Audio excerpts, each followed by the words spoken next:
Get your St. Louis MMA fix at knucklejunkies.com. This video is sponsored by Brad Carey with Realty Executives Premier. If you're looking to buy or sell your home, call Brad Carey. Need a lawyer who fights as hard as you? Call John Meehan, attorney at law. Oh, it feels great. It's a good adrenaline pump. Nick Pullman's a tough guy. I mean, it was a good fight. I think I was just prepared for this fight. I'm in much better shape than I ever have been, so there's a little uppercut, and he shot for me, which I was intending on happening. I flipped it around and got the TKO. I actually trained with a lot of big guys that love hitting me in my chin for some odd reason. And then my opponent comes out and does the same exact thing, lands it right on the chin. So right after it hit me on the chin and then I hit the ground, I knew right then and there if it was going to be down or not, and I wasn't. So I jumped right back up and, got back in it with him. Without jiu-jitsu, this would have been a bad fight because there wouldn't have been no rear naked choke. We'd been right back on our feet and standing up again. So I'm glad for actually having a great jiu-jitsu coach and walking him to my corner and listening to what he had to say. Like, just like Anderson Silva, man, lost his pro debut, and then you just take off from there and learn from everything, learn from every single fight. So that's where I'm going. I'm not gonna lie, it messed with my head a little bit.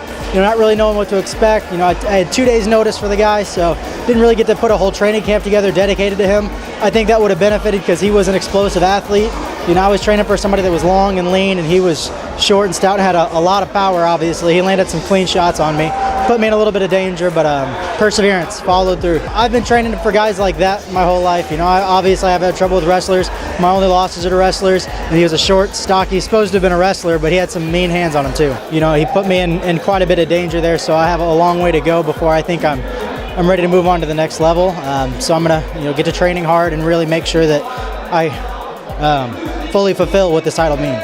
There's a 3-fight Bellator contract that comes along with it, so looking forward to Bellator. So excited. Got a lot of training left to do. Well, I knew Malcolm was a game opponent. He's a tough guy. He's been around just about as long as I have, and he's fought some of the best guys. So I knew that I was going to have to go in there with my best to really to get him out there.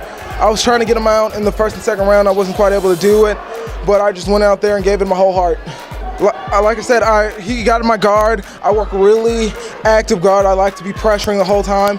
And while he was posturing up, I was able to go and swing around and get my hips around for that arm bar. He countered it early and well, and I wasn't able to get it finished, but I was able to keep control of him. And I pulled him into a triangle. I thought I had him there, but he fought out because he's just such a strong guy. But I just kept working and working. I got him in a rear naked choke a little later on, but I wasn't quite able to finish him. But I just kept putting it all together, and I was able to come out with the win in the end. In the third round, he got on top of me. A fight takes its toll on you. It's when you get into those later rounds, no matter what you do. But he was on top of me, and I had energy. I just didn't have enough energy to quite get out from under him. The game plan was the longer the fight went, the better. He's the tough as nails. I mean, all of you guys didn't see that, but everybody was like, "Oh, you're gonna beat this guy," and I was like, "Man, you can't look at that guy and tell me that." He went with a fucking 3-round war with Luigi. You know what I'm saying? He's tough as nails. So there was a game plan. I went in there and I was gonna wear him out a little bit. Looked like I woke in the beast in the first round. I hit him a couple times and he stood up and went to slugging away, and I was like, oh, it's a real deal. So stuck to the game plan, and it turned out great.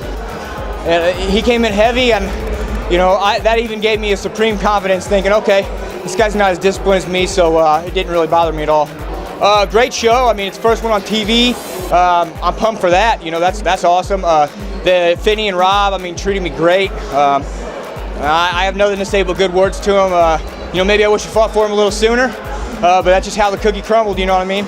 There's only one way to top that, and it's 3 letters, and I ain't gonna say them because I don't want to spoil anything. But you know where I want to go, so that's the plan. Feels great, to give this opportunity. I wasn't supposed to fight on this main event. Adam Sella was, and of course he was going to sell out real big. So when he dropped out, they gave me an opportunity to showcase my skills and opportunity. So I feel great and great to pull out that win for everybody. 3-0 as a pro, man. I like it, man, but I want some more now. I want to rack up some more wins. So it feels good to be 3-0, but it's time to rack up some more.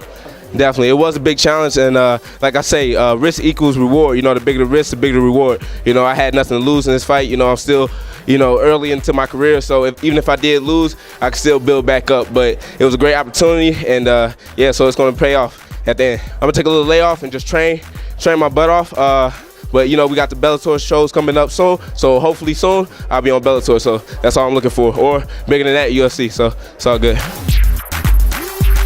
Get your St. Louis MMA fix at knucklejunkies.com.